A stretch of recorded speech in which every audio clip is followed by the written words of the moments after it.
Hello! Welcome to the second video in my Uncommon Cosmetics series. This video will be about uncommon drops that are mostly cosmetic or otherwise hardly used as actual gear, but they could all make great Fashionscape. First is the Mask of Ranul. It's a more recent item. It has the same stats as a wizard hat, but looks edgy as heck, and maybe a little bit creepy. It's a 1 out of 1k drop from Undead Druids in Forthos Dungeon. The mask is said to be a depiction of Ranul, the god of the moon. Undead Druids are fairly easy to kill. When not in melee range, they only attack with magic. Void and Salve are great against them.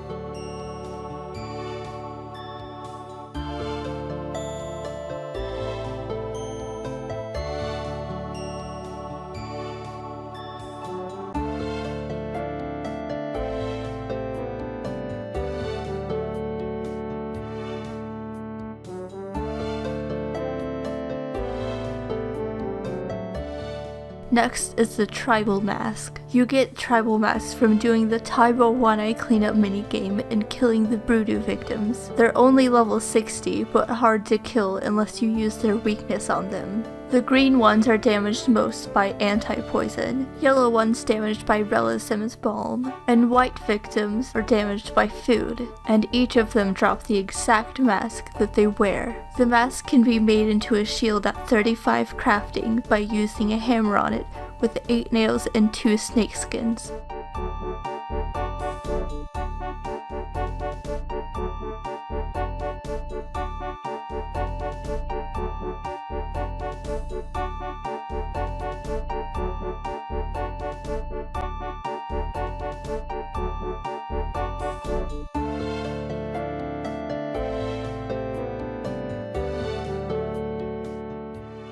Next is gardening boots. They are purely cosmetic.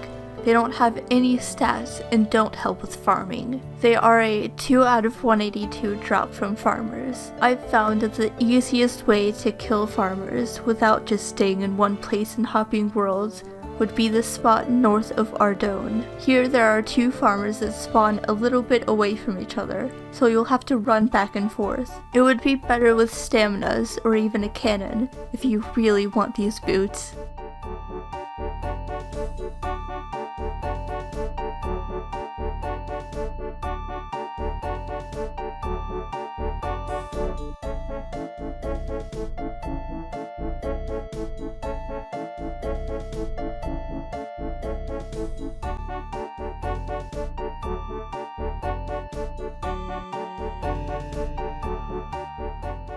Next are the Mogre drops. You probably already know about these and have seen people wearing them around. The Mudskipper Hat is a 1 out of 25.6 drop, and the Flippers are 1 out of 64. To kill Mogres, you need 32 Slayer and completion of the mini quest, Skippy and the Mogres. All you have to do is buy fishing explosives from any Slayer master and use them on the fishing spots in Mudskipper Point. Flippers not only make great Fashionscape, but are good for swimming underwater. Normally you can't run underwater, but with Flippers you can swim faster.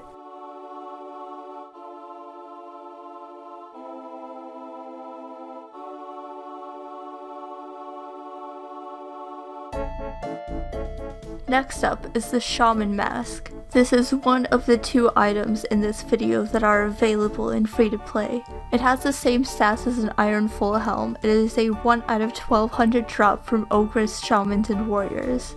Ogress Warriors only attack with melee, so are easy to safe spot. Ogress Shamans attack with magic but have a short attack range, so if you stand at least 5 tiles away, they won't be able to attack you.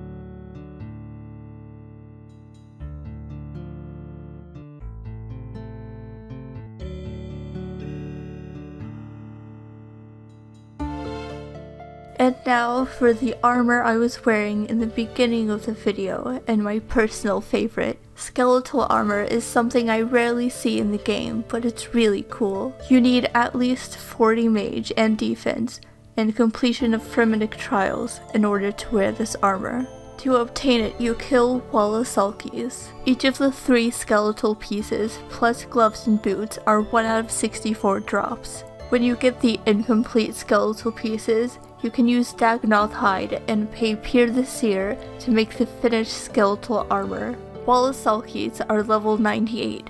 Their magic can hit up to 30 damage, so when fighting them you should probably use Protect from Magic. They're found throughout the Waterbirth Island dungeon, but the first room that they're in is past the doors where you need either a second person or a pet rock in order to get in. What's annoying is that when they reach half health, they run away and another one aggroes on you. In the room I was in, it was single-way combat, so it was hard finishing my kills because they kept running away. The already damaged ones will re-aggro you afterwards, though maybe using a blowpipe would be good, so that they'll be venomed and will die even if you're not attacking them. You can also use a cannon in this room, and I think pretty much anywhere in the dungeon. Here's a quick fun fact. When wearing the full skeletal armor set, except the boots and the gloves aren't needed, the title Skullbearer is added to your Fremennik name. For the last 2, I have my friend Miseria modeling. Big shout out to her, she always has amazing witchy fashionscape. I aspire to be as cool as her someday. The first item is the stale baguette. The second free-to-play item. It has the same stats as a rubber chicken and is a 1 out of 256 drop from the Quizmaster random event. The best thing about this stale baguette is that you can whack people with it.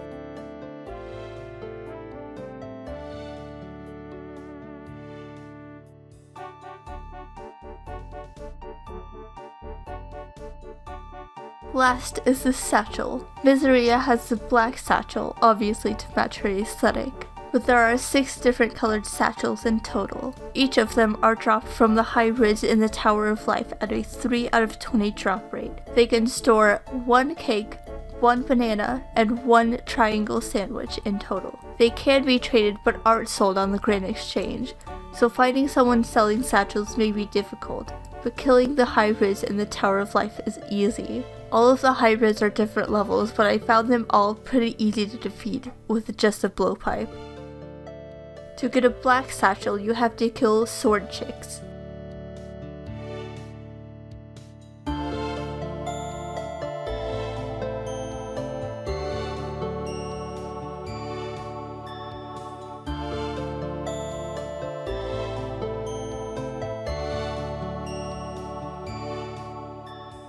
Gold you get from jumpsters.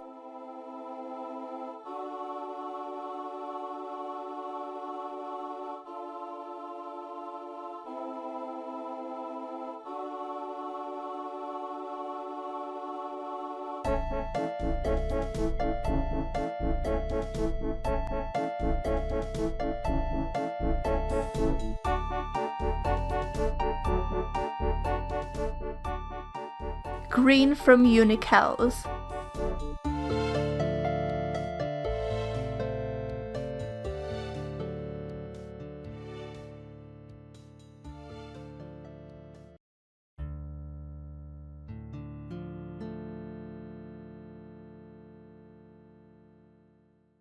Plain from Frogeel.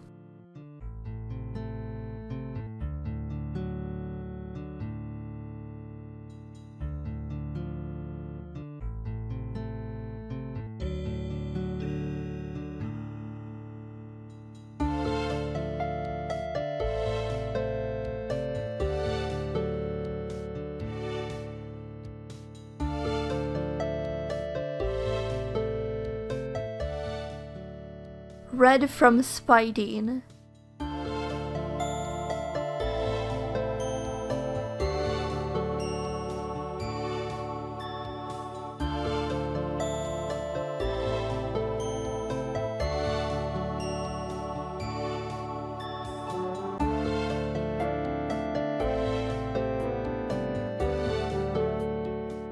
And Rune from Newt Roost.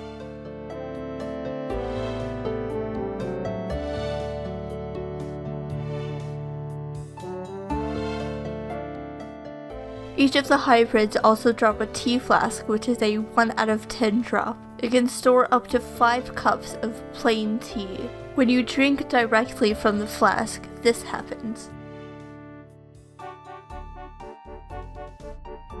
Well, that's all for now. I hope you learned something new from this video, or it at least kept you entertained for a while. I know times are tough in the world right now, but I hope I can at the very least provide a temporary distraction, although my voice probably isn't the most pleasant thing to listen to. Anyways, let me know if you want me to do more videos like this. The next uncommon Fashionscape video I have planned will be more miscellaneous stuff like the Clue Hunter outfit and Corrupt Armor. I wasn't planning on doing any videos about the cosmetics you can get from clues because I figured they're already pretty known. But if you'd like to see a Clue cosmetics video, please let me know. Stay safe out there, friends. Bye!